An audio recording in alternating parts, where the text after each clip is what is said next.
Holy shit, it started and I didn't even realize. Oops. Good evening, everyone. Welcome to your evening news recap. It is episode 10. Today is Tuesday, the 25th of March. I hope all of you guys are having a wonderful day. My day has been alright so far. My chocolate sandwich merch came in. Old podcast, it ended, but I got merch from the last drop. For anyone who knows what that is, pretty good podcast with Jay Schlatt and Ted Nivison. That is unfortunately no longer around.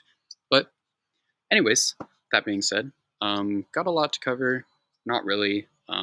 Two segments from the Trump administration and two segments from other news. So four topics total. Just not a lot of news today from what I've gathered. Granted, I might be missing some topics, but this is really all I've been able to find so far today. So that's how it goes. For the Trump administration segment, we have Trump stands with the group chat security breach, and Trump plans to overhaul American elections. And then for the other news segment, we have Florida is debating lifting child labor laws to fill migrant jobs, and Mike Johnson has threatened to eliminate federal courts. Let's get started. Trump stands with the group chat security breach. Trump has come out saying he backs the National Security Advisor Mike Waltz despite claims for his resignation, saying he has learned his lesson. Hedgeseth has continued to be unprofessional, calling Goldsberg, the journalist who was accidentally added to the group chat, a deceitful, highly discredited so-called journalist, but he is also struggling as Democrats have called the scandal a major screw-up. Former First Lady Hillary Clinton, who was previously attacked by the Trump administration and threatened jail over alleged private email accounts, would make a response on social media saying, "You have got to be kidding me." Very interesting situation so far. Obviously, Pete Hedgeseth is in the wrong. He breached national security.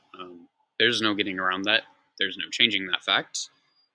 But I think it's interesting to see how Trump and his administration are working to kind of make it seem like a good thing, because it's not, and yet they're still going to have to defend it. Because they're not going to fire Pete Hedgeseth or Mike Waltz, because why would they? They're loyal to Trump. So that's how it goes. For the statement, this was expected. I doubt anyone gets fired. I'm sure this will be very downplayed over the next few weeks, which is unfortunate, but let's be real, this isn't something that was going to be actively talked about. The Trump administration has essentially forced news out in insane amounts to kind of distract us from things like this in particular, because they want to wear us down and they want to stress us out and make us worried when there's nothing, and they know that there's nothing we can really do about it as the American population. So, it was expected. That's kind of the goal. They're going to ignore it, and nothing we can really do about it, unfortunately. Trump plans to overhaul the American election system. President Trump has signed an executive order outlining changes to the federal elections and how they're carried out nationwide. This is a responsibility the Constitution gives to states and Congress specifically, not the president. It's likely to face many legal challenges if implemented, and if implemented would increase Trump's influence over the way Americans exercise the right to vote. The order talks about conspiracy theories Trump has spread over election security and direct federal agencies and officials to change the federal voter registration form to require proof of citizenship, such as passport or real ID. It aims to prevent states from counting mail-in ballots after they arrive after Election Day, regardless of state laws, and directs the Justice Department to direct and prosecute what the Trump administration considers to be election crimes. States that don't comply will have all federal funding cut off. This is expected to be challenged in courts, but will likely fail. I saw this coming personally. It was only a matter of time that Trump came after the election process, after everything he said when he lost the Biden election. Of course, Trump was very upset about that fact, and you know, where was I going with this? He claimed it was rigged. We all know it wasn't.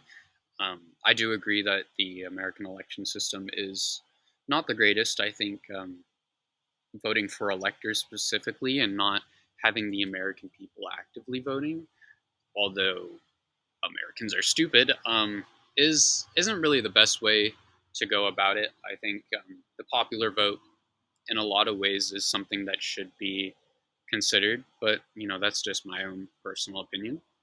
Um, I mean, I doubt this doesn't pass because Congress can't get anything done for one reason, and they're not going to just let him apprehend the entire Constitution. But we'll have to see, and we'll see where this goes. But like I said, I doubt it passes. Moving on to the other news segment, two topics. Florida is debating lifting child labor laws to fill migrant jobs, and Mike Johnson has threatened to eliminate federal courts. For the first segment, Florida's Governor Ron DeSantis in the state legislature wants to use children to fill vacant jobs left by illegal immigrants. The state legislature is set to debate a bill on Tuesday that would loosen child labor laws, allowing children as young as 14 to work overnight shifts. DeSantis in support of the law, however, economists warn this could spark inflation and labor shortages overall. DeSantis said in a panel last week, "Why do we need to import foreigners, even import them illegally, when teenagers used to work in these resorts? College students should be able to do this stuff." He would go on to say, "Yes, we had people that left because of those rules, but you're going to be able to hire other people. What's wrong with expecting our young people to be working part-time right now? I mean, that's how it used to be when I was growing up." I got a lot to say about this one. Not really, but this really pissed me off. There's a cat over there, but it's not my cat, so let me pick it up. Um, I'm sorry, but 14 years old, you want 14-year-olds to work in the fields and other industries. You have to be kidding me. Half the 14-year-olds I know can't even do basic math and don't understand basic concepts in school. I mean, this is what he's saying. He wants a freshman in high school, which is essentially someone coming straight out of middle school, a freshman in high school to go work in the fields instead of illegal immigrants, which that's a problem in itself. They should be getting paid more money. But 14-year-olds is absolutely crazy, and you want them to work night shifts too, which makes that even worse. How do you expect a child to do their homework? How do you expect them to sleep? How do you expect them to prepare for tests and exams? There's already many issues with child labor. That's why we have child labor laws in the first place. That's why children are in school instead, and this is this is an issue. If this happens, I honestly think we should strike. People should stop working as a whole across the country, not just in Florida, because they're not going to pay children minimum wage for one. They want your children and even you to essentially just work as slaves and serve them. There is no going around that. They want them to work in their resorts and try and pay them even less because they're children, and oh, they don't need living wages because they're children. Guarantee you that'll be the point they make. Guarantee it. And come back here when they just say that, because I said it first.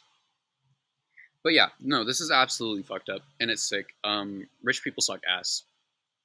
Been saying that one. Okay, last segment today. You know how it goes. Mike Johnson has threatened to eliminate the federal courts.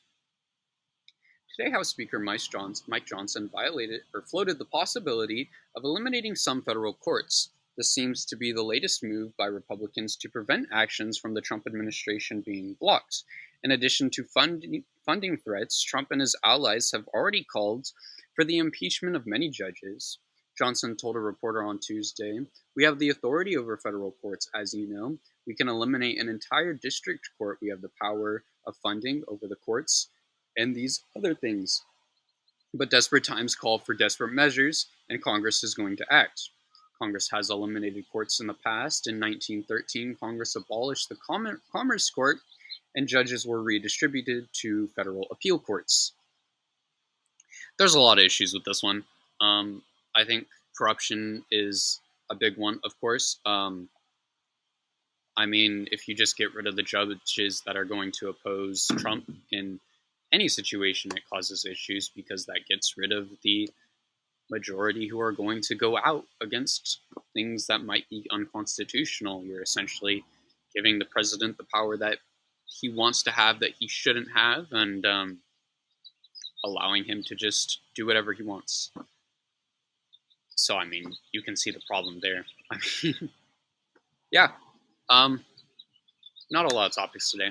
My apologies on that one. Hopefully I didn't miss too much. I really don't think I did, but there's always the chance. Yeah. I'm always bad at ending these videos. I think I saw my cat somewhere. You might get another Pepper appearance if I can find him. Oh my gosh, he's right here. Pepper, come here, buddy.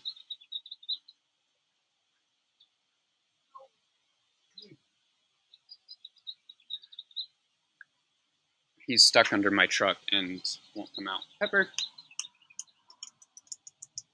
come here, buddy.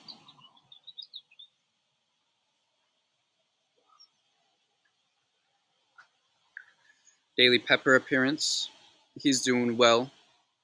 Hope all of you guys are doing well. I don't know if I said that already, but yeah. Thank you everyone for watching. Hope all of you guys are having a wonderful day. Hope all of you guys had a wonderful day. Whether you're on YouTube, Substack, or whatever, drop a follow, drop a subscribe, drop a whatever. Yeah. He wants to go. And I guess I'm going to go too. Later, guys.